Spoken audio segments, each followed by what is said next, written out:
Can you see my slide? Not yet. Not yet, okay.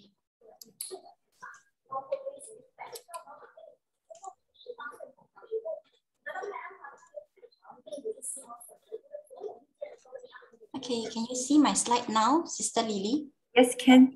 Okay, good evening, Brother Joe and all brothers and sisters. Today we will have SisWaiFong to share with us on the episode 826, yeah? SisWaiFong is a very diligent sister and she likes to listen to Master teaching every morning, yeah? So for episode 826 is purifying the five aggregates.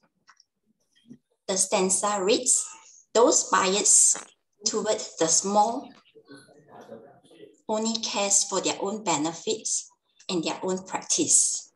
With their one-eye view of things, the world looks narrow and limited. Unable to open up their hearts, they view themselves with self-importance, so they only uphold their own practice and fear forming affinities with sentient beings. Okay, let's welcome Sister Waifong to share.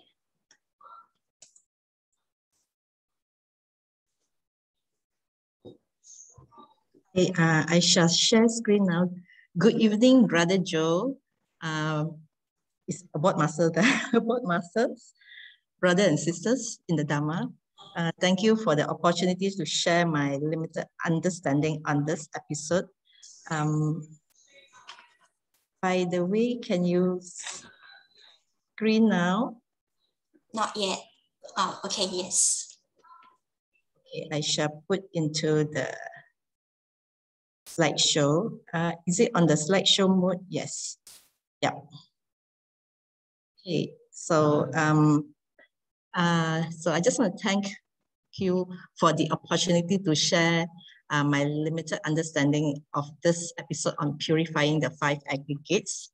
So I would like to mention a little bit about the five aggregates. Master says that what I understand from Master's teaching is sentient beings are actually illusory unions of the five aggregates, which is a temporarily illusory union, which have these five things: the form, which is the body, and the mind, which consists of the feeling, perception, action, and consciousness. This is a phenomena arising from causes and conditions, and it is not permanent. It is also empty in nature. So purifying the five aggregates is actually to clear the garbage within us, eliminate what Master's sermon says was eliminate the excrement of affliction, so that our thoughts will remain clear and pure when connecting with external conditions. So constantly soak in Dharma water and putting in the right effort, we gradually peel off the encrusted layers of ignorance and afflictions that cover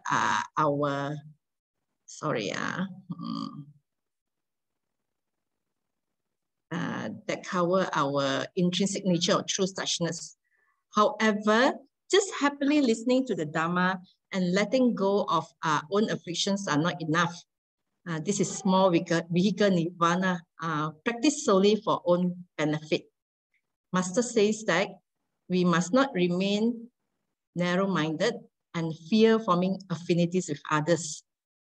We must open and expand our minds and care for others. At the same time, we are caring for ourselves. We must practice among the masses and do not allow the defilements of the externality to affect our minds.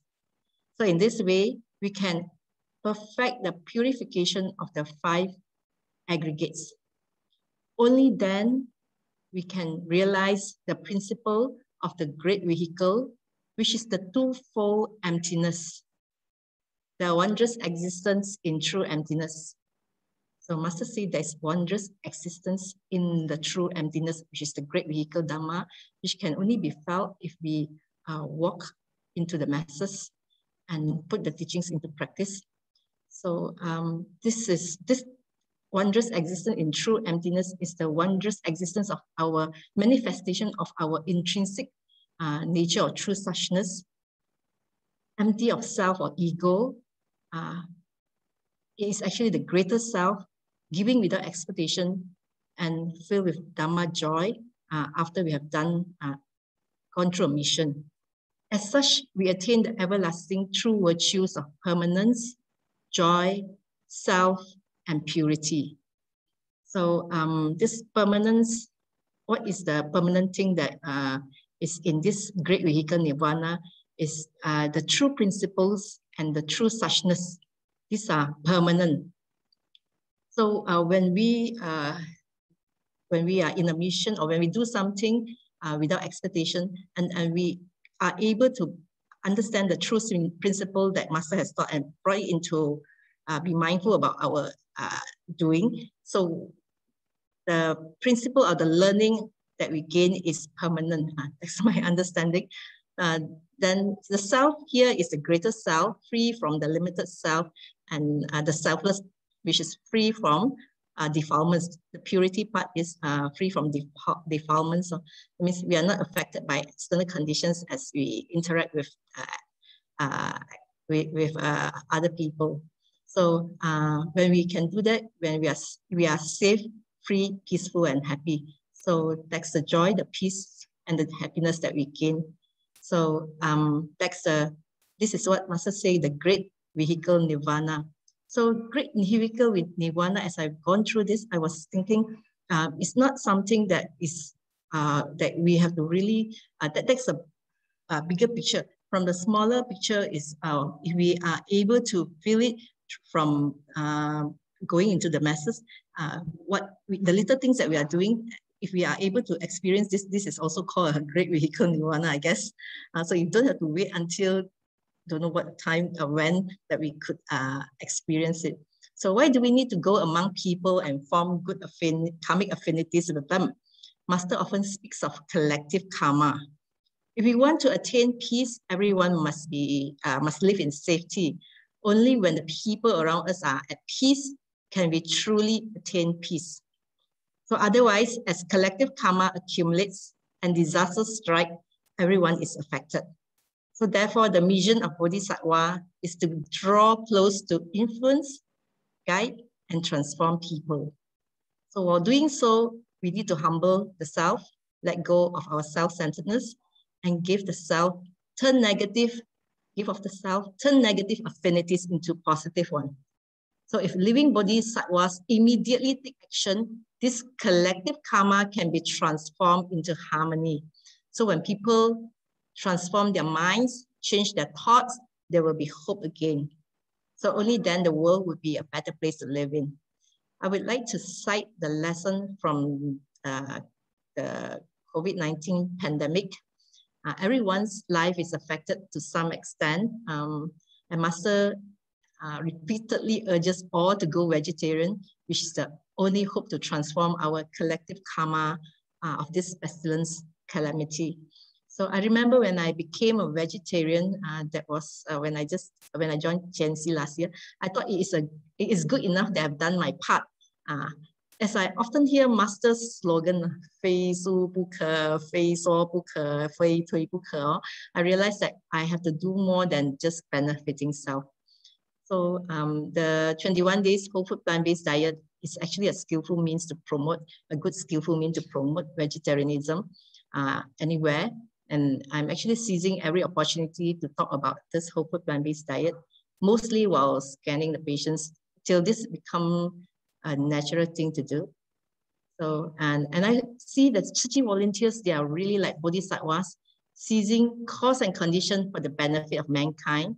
The Solidarity fundraising project has garnered many hearts to save lives. The vaccination mission at Jingsi Hall, again, is another example of the living bodhisattva in action. The Tzu Chi volunteers pool their strength together, working harmoniously and persevere through. So the Lan Tian Pai Yun, like the picture that I put here, when I see Lan Tian Pai Yun, I always remember this selfless bodhisattva. So along the way, touching many hearts, they were diligent in creating karmic connections form good affinities to open minds. All this can only be done, can only be achieved when we form great vehicle aspirations. So Master often says, learning the Buddha Dharma is about transforming ourselves and others, bringing awakening to both ourselves and others. So in this way, we maximize the value of our life in this world. So that's it for my presentation today, my understanding. And Sister WaiFong, let's now invite Brother Joe to give your words of wisdom. Words of wisdom, I don't know, but there are some words of praise, because I think Sister WaiFong definitely did her homework, definitely did very detailed work on describing the 5 aggregates. And also one of the most important thing was to the promotion of the vegetarian diet. And I think oftentimes for someone like us to promote, and Master says this often too, that for someone like us to promote vegetarian is very difficult. For someone with medical background, I think it always added that additional push and additional faith for others that might not have believed or might not have agreed with what others say, but they will agree with people with medical background. So I think that is utilizing your expertise and utilizing your special background to be able to benefit more.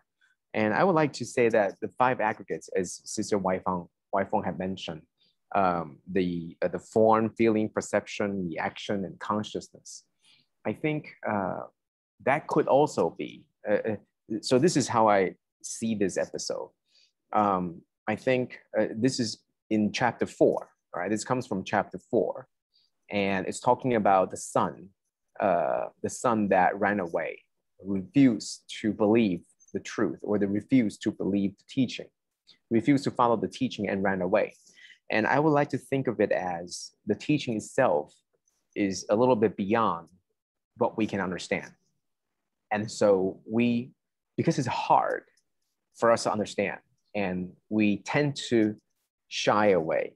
It's not like the son that ran away, but we don't try to understand it because we think it's too hard. And so the father in the story will go and work with the son, okay, and try to bring him to understand and to learn. And what did he do? I think he provided some means, like, for example, to split the entirety into 5 different aggregates.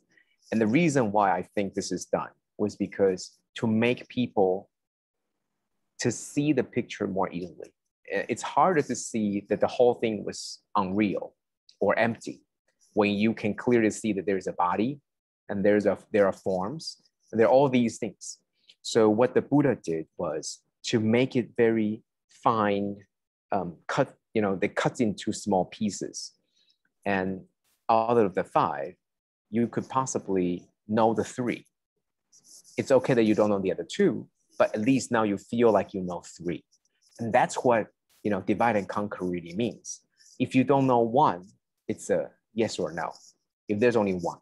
But now I break it into 5. And maybe we understand 2 out of 5. That makes it not so bad. Then maybe I'm willing to learn the other 3. And so going further with that, I think the 5 aggregates can also be your way of explaining vegetarian diet, right? There are different reasons why people choose the vegetarian diet. And you can go with these 5 different aspects, right? We usually go with health. We usually go with compassion. We go with environmental. We go with, climate change. We go with resources, all these things, right? And that's the same way as 5.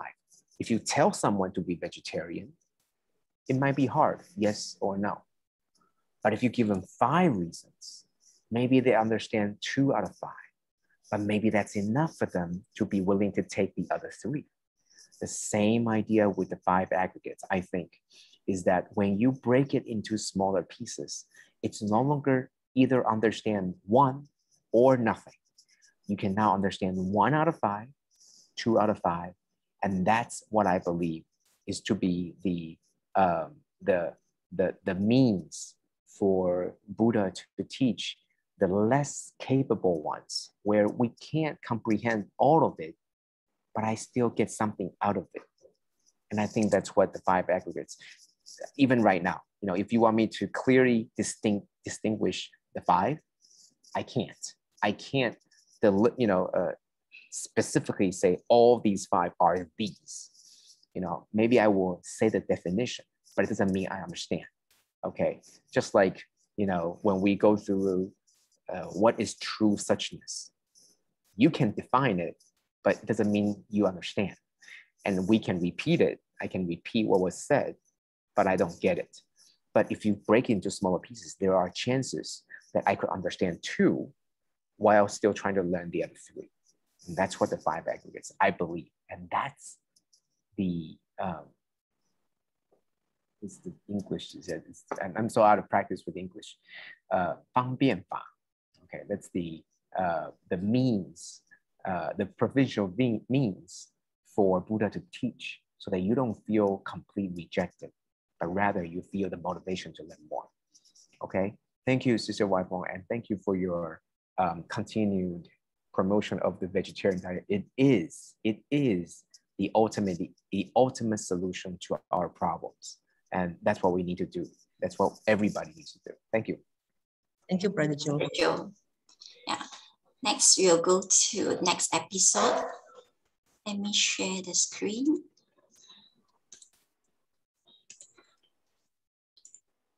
Okay, our next sharer is BroTeckWee. Yeah, BroTeckWee, he's a cardiologist and he always give a health talk. Not only health talk, he likes to listen to Master Dharma, and he used to share a lot during the Lotus Sutra sharing.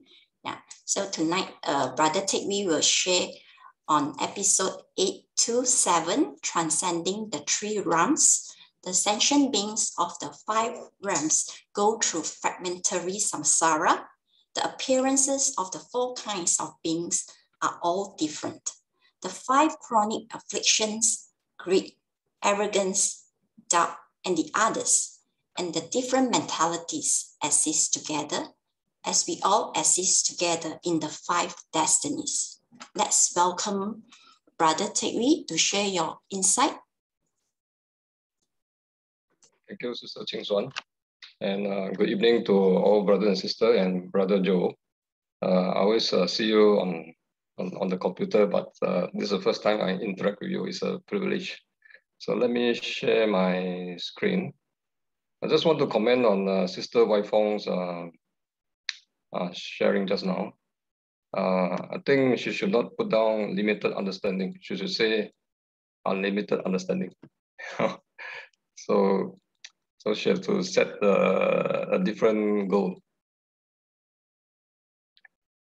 Okay, so my episode is on episode 827, Transcending the 3 Realms. I have only 2 slides. So the key messages was vigilance, the precious human life. Life is impermanent, and we have such a short duration of lifespan. They also talk about the 6 roots and 6 dusts. And also talk about this poor child who, in my episode, they talk about giving him a double pay.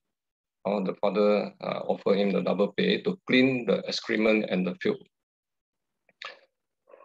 And so, as always, in our Lotus discussion, I always ask questions. And today, I have someone that can answer some of my questions. So, in all the episodes, Master always end with this word of mindfulness. 我们要用心，我们要用心体会。所以闻法的时候要多用心。So this is the thing that she always ends. So she must have a reason for ending this with mindfulness. So later I'm going to ask Brother Joe some questions. So instead of me presenting, I'm asking questions. Okay, and this is my second slide. So following this Tzu Chi path, our job is to walk the Bodhisattva path. And also our duty is also inspire others to go through this Bodhisattva path. So I come up with this SOP because sometimes we listen to a lot of this lotus thing, but can we put it in practice? How do we put it in a practical way? So I come up with this SOP. I don't know whether it's correct or not. So maybe Brother Joe can comment later. So just like anything that happened in anyone's life, if they live a very comfortable life or they are living in a very unconscious way, that means that if they are poor, they continue to be poor, but they are not doing anything. We must find a trigger. A trigger means that we are the agent of change. So the causes and condition. So when the problem happens, the condition is that we are the one with some knowledge that can guide or inspire someone who suffer to change. So I call this a trigger. So what I mean is that if someone is suffering like a heart attack, so every day I see patients who are smoking, but once they have something serious happening, that is a trigger. So we must seize the opportunity to guide them, to motivate them to change.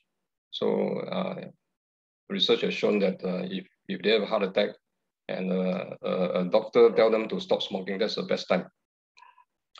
Then last few days, my uncle was admitted to ICU. So when she was admitted to ICU, the whole family was very worried. So I thought that was a great opportunity to inspire them. Instead of being worried and causing their mind to be in chaos, I reminded them that their father is in the best hand in the hospital. But what they can do instead of being worried, I said you can pray.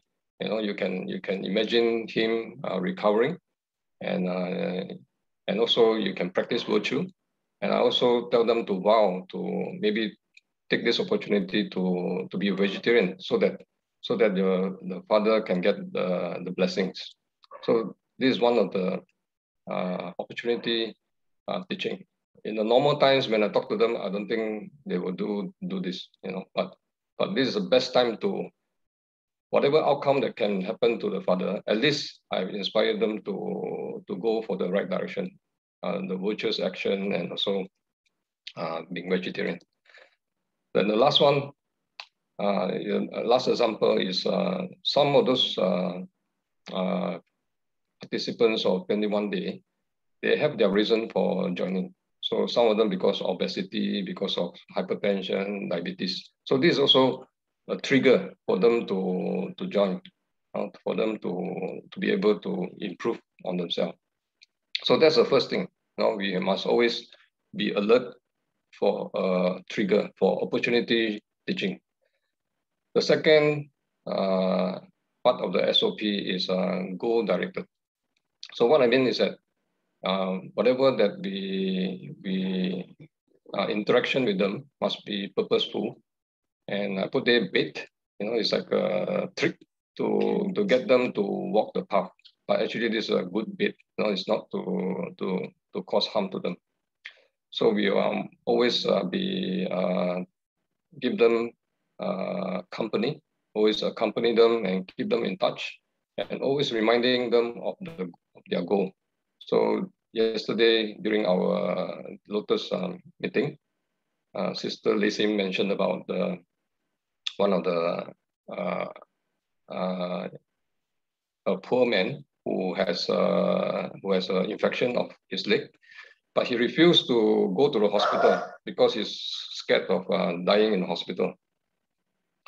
But one of the skillful means that the volunteer has done is that he inspired him. He said that if you want to go back to your old life of walking from one house to another house, selling what you are selling, he's a salesman, then we must go to the hospital. So I think that has allowed him to be inspired, and he agreed to be hospitalized. But the outcome was not as good, and he eventually died in the hospital after 6-7 days. So, but anyway, it actually inspired him about compassion, and there are people who cares for him. So our motivation will give them strength to continue towards the goal. Now, maybe they know the goal, but because of lack of confidence and self-esteem, they may not be able to go through the path. So our job is to guide them and also to encourage them. And today I have one patient who exercise. When I asked him, I said, do you exercise? He said, I exercise every day. He's about 43 years old. So I said, what motivates you to exercise every day? Because I'm also interested to know, because that's one of the duty as a doctor. And he said, I want to look young, you know. So his goal is to look young. So everyone must have a goal to do that. The next part of this SOP is mindfulness. So mindfulness is a question that I want to ask Brother Joe, which is in the normal other tradition is meditation, and they spend quite a bulk of their practices in meditation. So I also asked some of our members in our Lotus, I said, how about the Tzu Chi way, you know? So Master always say mindfulness at the end of the episode. So how do Tzu Chi people become mindful? You know, what do they do? Because the Theravada way is that they do meditation, but Tzu Chi doesn't seem to be meditating. I have my own answers from my observation, but maybe Brother Joe can share with me how do you do how can you be mindful in the Tzu Chi path? Because we hear this all the time. There's morality, samadhi, and also panya. Now this morality and wisdom must all come in one set. You know, you cannot have one, but so everything you must have the three things together. So this concentration is an important factor in this path. So maybe Brother Joe can share with us later. And the last one that I want to say is the spiritual path. The last Sunday religion talk by Brother Joe, you mentioned about the eyes, the six senses, and the last sense is a mind. So just to correlate the things that I've learned. So in the meditation path, when they achieve jhana, all the senses will drop away, you know, and what is left is only the last is a mind sense. So the mind sense is the goal of their meditation. You know? All their senses will be drop away, and after that you end up with the joy, and further down the jhana practice. So with that, I will end my sharing today, and hopefully BroJoe can share some practical insight. Yeah, thank you, everybody. And then Brother TeckWee for your sharing. Now let's invite Brother Joe for your word of encouragement or praise. Okay, thank you, Brother TeckWee, and definitely, I see that today we're loaded with people with medical professional and people with medical background, and everyone is so I think knowledgeable.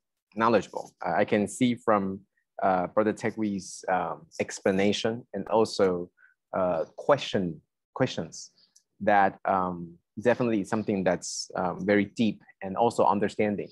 Let me comment first on the SOP.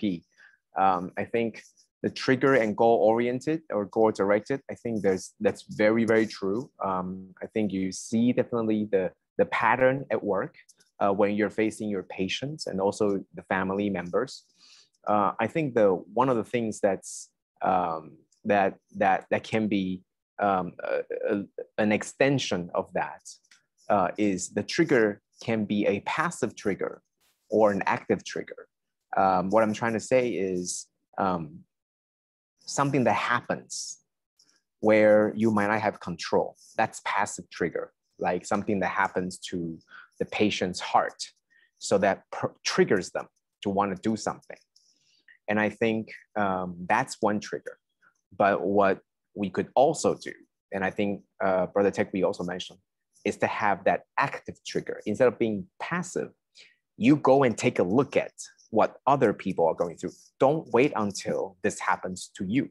Now, the active trigger, it takes more accumulation, because something that happens to you is always thousands times more intense than something that happens to other people.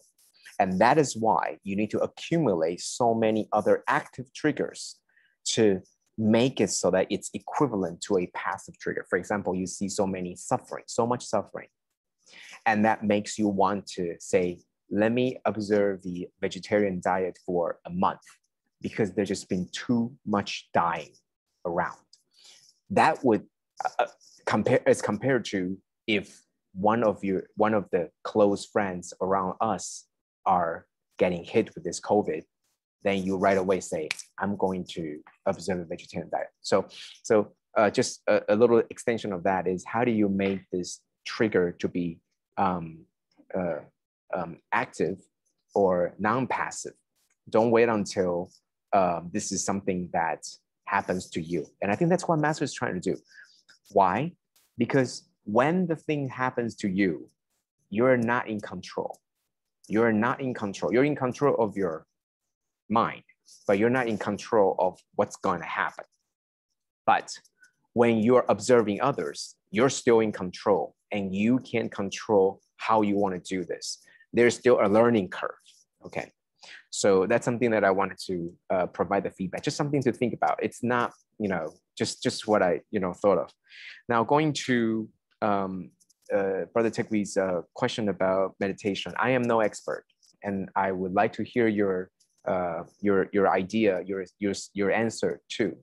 What I think is meditation, from what my very limited understanding of it, the ways that we are taught to meditate is to observe ourselves, our body parts.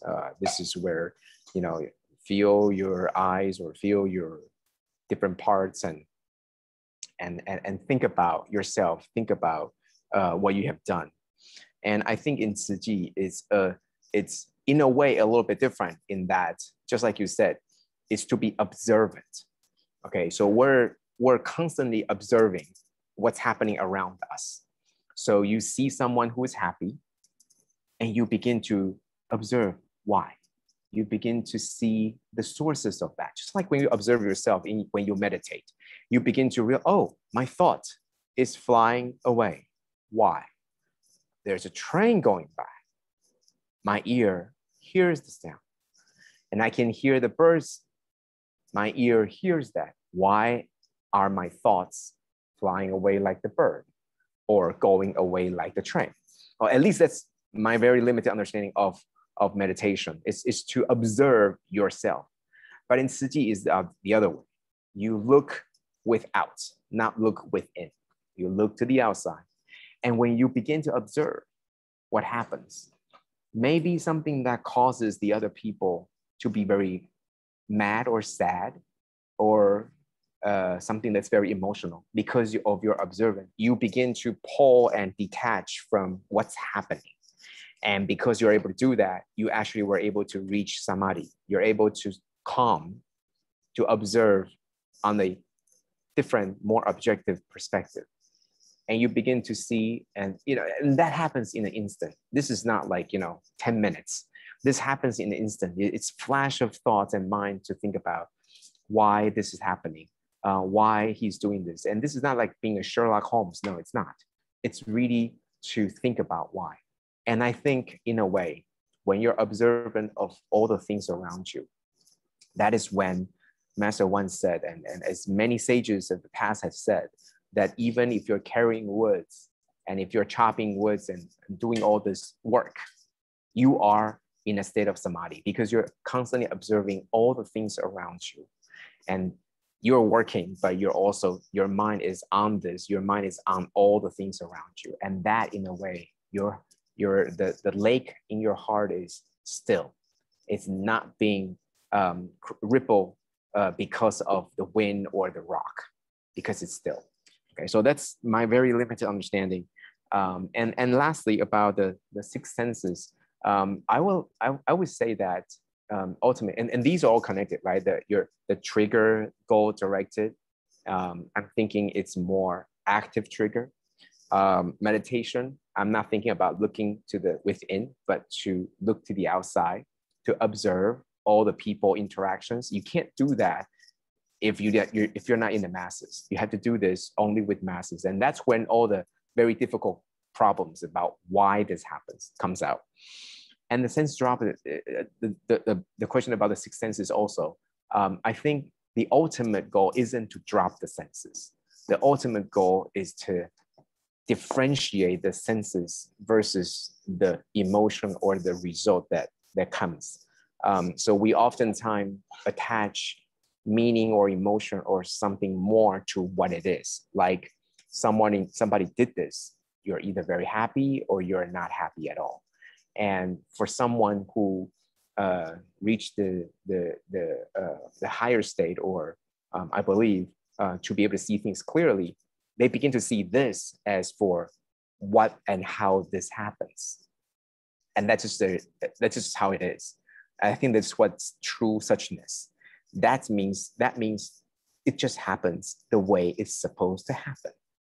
There isn't any longer a attached emotion or attached meaning any more than this is what we can do, and this is what had to be done, and this needs to be done, or this doesn't have to be done. Other than that, there is not much. So that's why Master is always very simple to distinguish what needs to be done and what doesn't need to be done. There isn't too much emotion about I like doing this and I don't like doing that. There's only a the distinguishing of what needs to be done and what doesn't have to be done. Okay, so I think ultimately is we are taking away that our differentiation of we like and we don't like, or I think it's too hard versus I think this is too easy. It's no longer that, even if it's easy, but as long as it needs to be done, we do it. Okay, so that's my response to you. And I'd like to hear other people, including BroTeckWee's feelings about your own question about meditation, and also such the feedback as well. So we could either go on, or BroTeckWee is willing to provide his feedback is fine too. Thank you. Maybe I quickly share my own observation.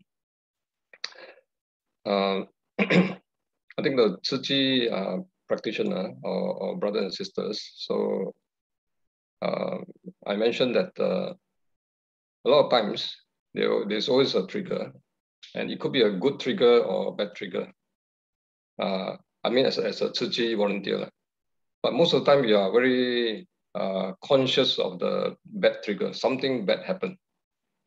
So I think for the Tzu Chi volunteers, what Master had taught is that anytime when there's something bad happen, we repent that we're not going to do again.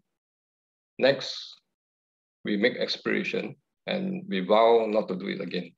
So there's also a very mindful practice of not repeating the same mistake.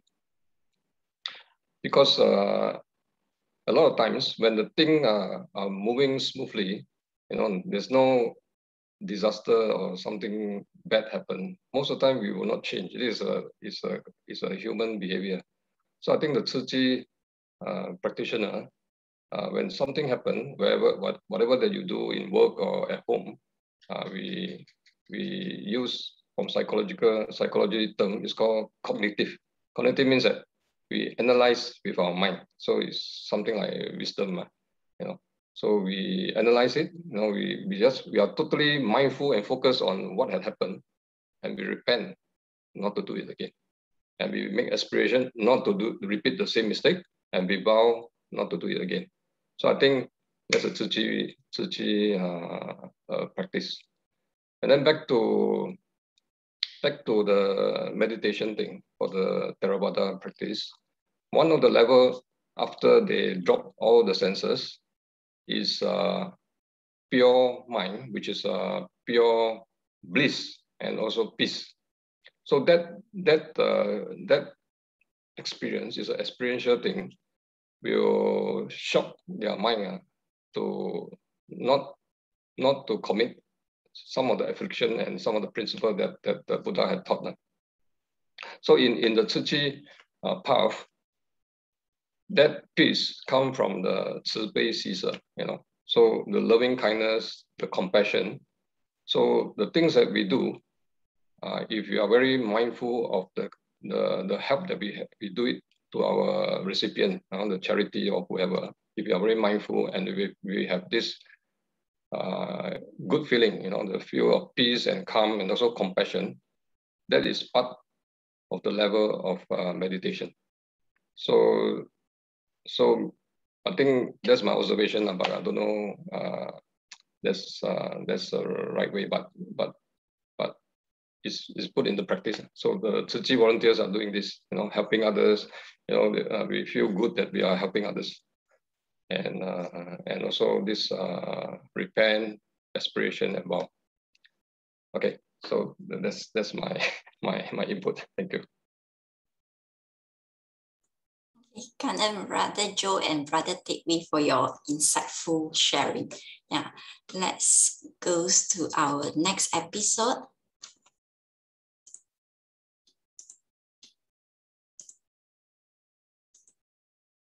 Okay, our next episode will be shared by Sister SisWai. Sister SisWai is a home sister of Brother BroTeckWee. Both of them are walking the Bodhisattva path together. And this evening, we are very grateful to have both of them to share with us. So Sister SisWai will share on episode 828. So the 828 is Great Vows Transform Sentient Beings. The stanza reads, the all-encompassing, vast macrocosm is extensive and embracing. We make great vows to deliver sentient beings and to be awakened beings of the great vehicle. Looking through the window at his son's figure, the Buddha resolved to clearly reveal the path. Okay, let's us invite Sister SisWai to share your episode 828.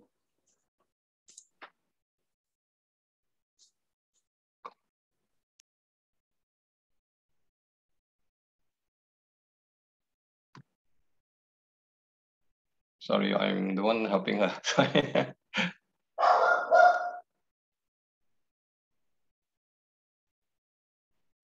Hello, good evening, brother and sister and Brother Joe. Thank you, Sister SisChinSwan, for letting me to share my very little knowledge. Okay, so but I'm really grateful. Before I start and before when Sister SisChinSwan asked me whether I would like to share, as my personal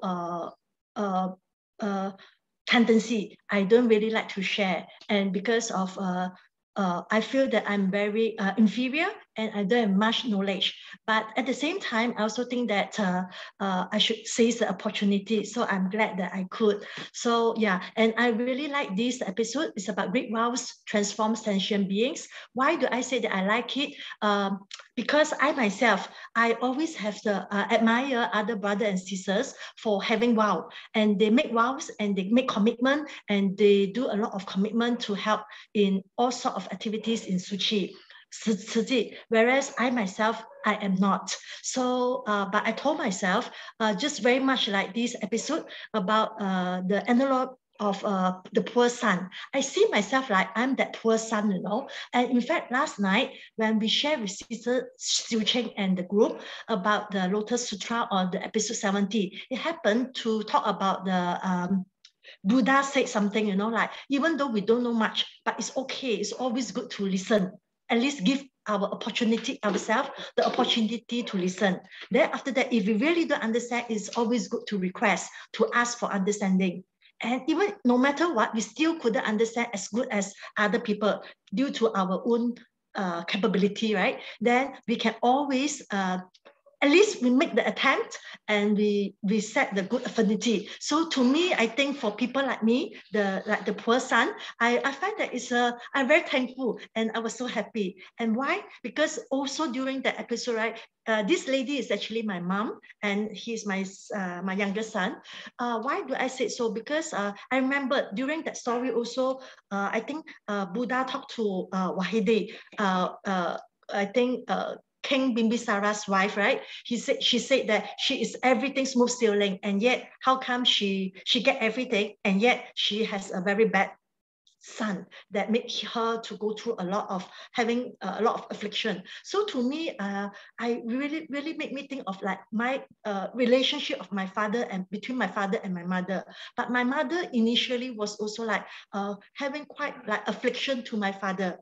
But subsequently, she realized that from the Dharma, Dharma sharing, Buddha Dharma, she realized that about just like Buddha told Wahide about Guan Wu Liang Shou Jing, like the Sutra of Infinite Life of Buddha. That is what my mother always told us. So she transformed her mind, and then she can like happily take upon all the affliction or all the obstacles and put it into her real life and practice. So why do I want to say so? Because I think in this episode also it mentioned about, I take it myself, I have been like joining Tzu Chi when my son was 8 years old, and then now it was 10 years ago. And last time when I went to see Zhen Yan Fa Shi also said, yeah, I put away my t-shirt for 10 years and I didn't put it on. He said, yeah, it's really really 不孝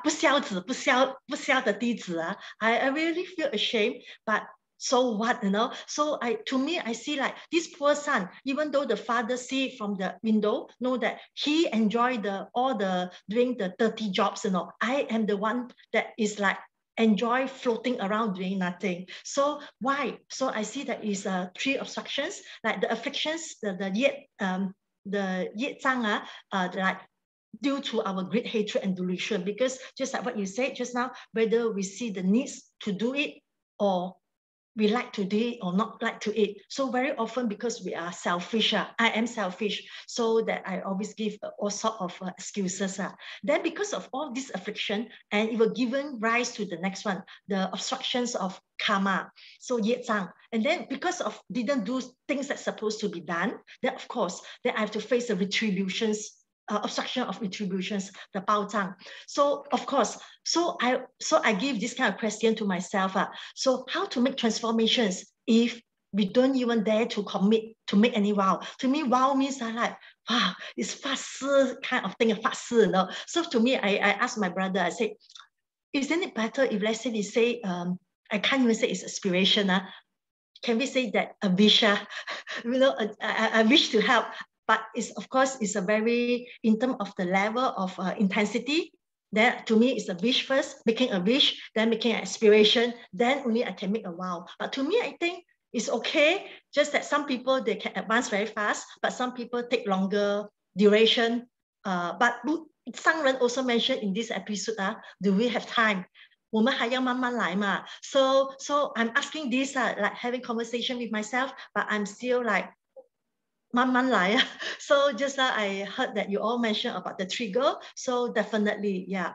So another question is then why not making vow? So that is like go back to our comfort zone or the great hatred delusion that's stopping us. So do we want? So if we don't want make wow. So we ask, do you want to have the transformation? So I guess when I ask myself, do you want to have transformation? Then I said yes. So for that, I think it can help us to move us closer to it. So in the opposite of the obstructions, so to me, I would think, so I should start with increase my awareness, so that, you know, 接定慧 to overcome the 贪嗔痴 present concentration and wisdom. So when I have the awareness, or somebody have the awareness, self-awareness first, then somebody only can start to take action.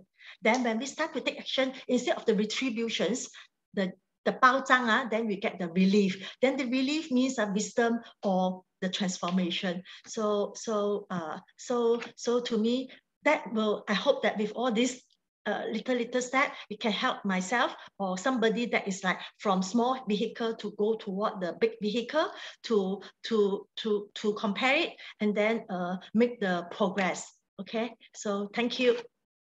Amitofo. And Sister SisWai for your wonderful sharing. You say you don't know how to share, but indeed you did a very good sharing.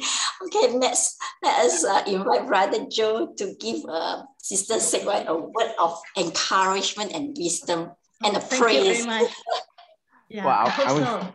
Yes, Sister SisWai, I think out of the three, yours is, well, I don't want to say the most interesting, because the other two, being medical professionals, they're very, very logical.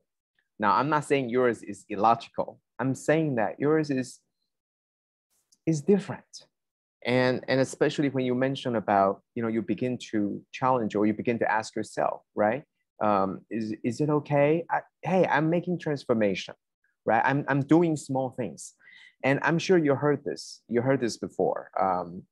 If you do 1.01, which is if you do 1, raise it to the power of whatever, it's still 1, right? So you heard this before, right? And if you're able to do 1.01, raise it to the 365 degree of power, then it's 37 times. Now, let me ask you, do you think that 1% is small or big? Now, if you think it's small, okay, you give me this. And if you think it's big, you give me this. This. What do you think? Small or big? 1%. Big, right? I agree. Okay, so for people, some people think 1% is very, very minor. And you think 1% is big. I agree 1% is big. Why? Think about how many seconds do we have in a day, right? 86,400 秒. So that's 86,000, right? 86,000. Now, 1% of 86,000, right? 86,000. So it's 860. Okay, let's just put it that way. 860 is about how many minutes? About 14?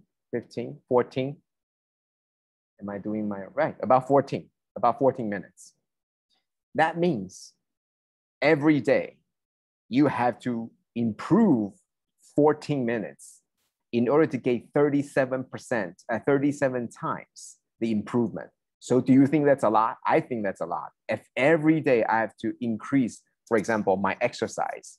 If today I'm exercising 15 minutes, to get a yearly increase of 37 times, right? 1.01 to the 365 degree of power is 37 times, right? 37 point something. So to get that every day, if you're using the time, then you started working out 15 minutes. The next day, to increase 1%, to improve, you have to do a lot. It's not just 1% of 15 minutes. It's actually the 15 minutes of your whole day. Then it becomes a lot, right? So sometimes we think of things as small steps, but sometimes it isn't. It's actually a big step already. So it's not a matter in Tzu Chi, it's never a matter of how big a step or how small a step. It's that aspiration. And it's not even how big the vow is. You know, if I'm only wanted to do this one step at a time, that's fine. But the point is that you continue to move forward.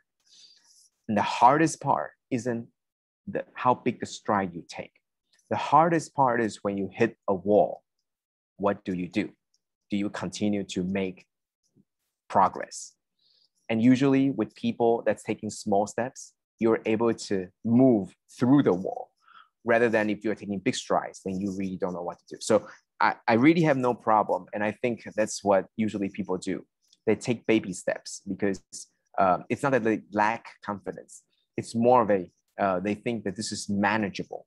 And I think what Master is trying to encourage us is that stride can be bigger, but it still has to be manageable. She doesn't want us to just go, shoot for the stars or, go for Hail Mary.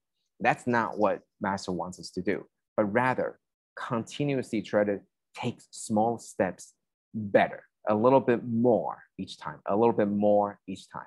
And I think that's something that we could do. I really like your last picture showing where you have the 3 obstacles, and then you have the matching ways to get rid of that, right? Your 界定会, and then your action, and then your relief. I like that. And I think going back to SisWaiFong, the same idea in that maybe when we look as a whole, it's difficult, right? When we see one giant step is very difficult. But when you break it down into 3, or when you break it down into 3 obstacles, or when you break it down into 5 aggregates, then maybe I can do 1 out of 5. Maybe I can do 2 out of 5. So it's okay that you don't one step complete all 5. It's okay. So there's no such thing as too small a step, but rather there's only that you stay still or you move backwards. And I think as long as we're moving forward, that is the most important. So thank you for your sharing. I found it to be very interesting and very inspiring as well, because I'm also the type of person that takes small steps. And I take comfort in saying that, take comfort in saying and believing that as long as we're moving forward, that is the most important. It's not how big the stride is, it's the fact that we can move through the difficulties, the challenges that we face. So thank you, Sister SikWai, and thank you to everybody. Thank you. And then Brother Joe for your wonderful words of wisdom and encouragement. And thank you to our 3 sharers to come out tonight to share with us all your wonderful insights. Yeah, indeed, very kind to all of you. Wonderful sharings, yes, indeed. Yeah, indeed, Inspiring yes. Everybody. It's troubling to be so inspired 9 o'clock at night when things are supposed to calm down now. And it's almost like we're ready to go out and make the world change right now at 9 o'clock. But no, it's almost time to sleep. So there's always a conflict, and there's nothing that's perfect, and that's something that's impermanent. We should understand that. Yeah. Okay, thank you. Thank you. Good night. Good night. Cảm ơn everyone. Thank you. Thank you. Yeah. Let's hear Sister Tzu Chi for your words of encouragement. Oh, Sister SisChinSwan, so 感恩 to Sister. Of course, we are very grateful to Brother Joe for always giving us great encouragement and guidance, and Sister SisChinSwan for being the. We continue from yesterday.